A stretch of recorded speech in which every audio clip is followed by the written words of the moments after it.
Hey guys, my name's Darryl and welcome to the channel. If you're new or you haven't yet, please don't forget to hit that subscribe button on the way out. Helps us out immensely, and it makes my day to see the subscribers go up. Today we're recalibrating the Speedo on Project TJ, and as we've put the larger tyres on, we're probably running about 10% slower on the Speedo than actual road speed.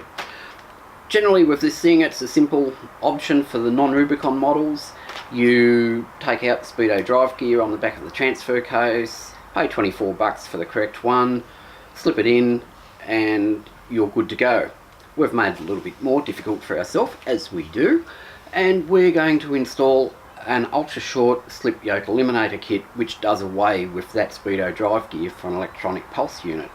So I've purchased a Speedo Healer kit from Tech Electronics. This is a small electronic unit where we can now change our Speedo calibration to suit anything that we do to the gear ratios or tyre size on the vehicle.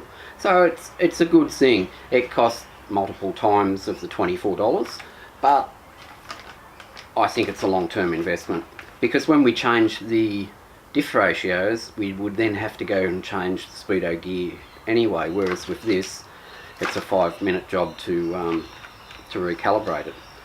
As Tech Electronics are a good set of people and make things for TJs, they've also got a ready-made loom kit, so this is just a clip-in process. So they say it takes 10 minutes to clip it all in and calibrate, so we'll see how we go. So let's get it installed and get this thing legal in the Speedo sense. Wouldn't that be good? So this is a really easy install. This is the loom that's meant for the TJ. You unplug the plug off the transfer case for the Speedo drive. One of these plugs plugs into that. The other plug plugs into the plug that you've unplugged. And then this routes up into the engine bay along the wiring harness. Into that goes the electronic unit where you'll mount on the firewall. This is the back of the transfer case. If you were to replace the Speedo drive gear, you would undo this bolt, slide the unit out, pull out the gear, put in a new one and just reinstall. What we're going to do is, there's a red clip on this. We'll push that to the side, undo this,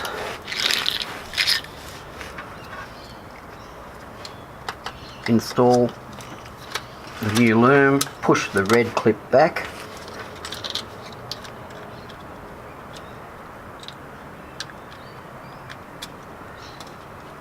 install the other part of the other plug into the original loom, push the red safety clip back, and now the rest of it will just thread along the factory loom and cable tie to it up into the engine bay.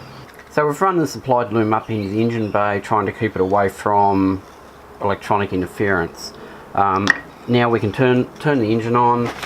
We should be able to hit the 2 red buttons and it should come to life.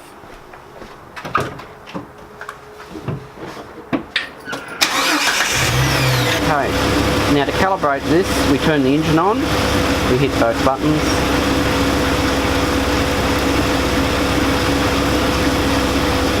So I've got a positive value, we press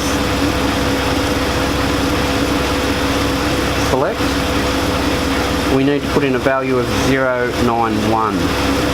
Select, 9, select, select.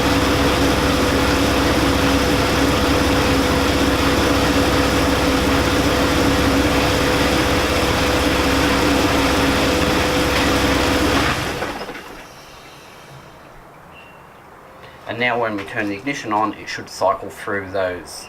So it should cycle through AP91.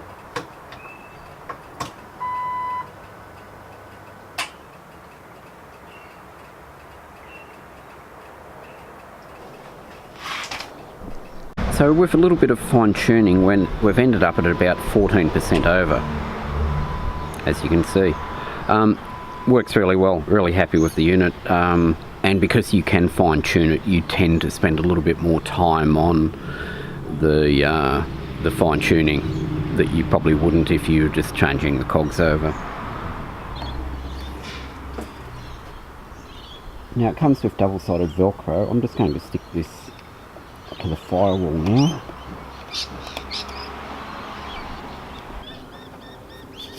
And we should now be finished.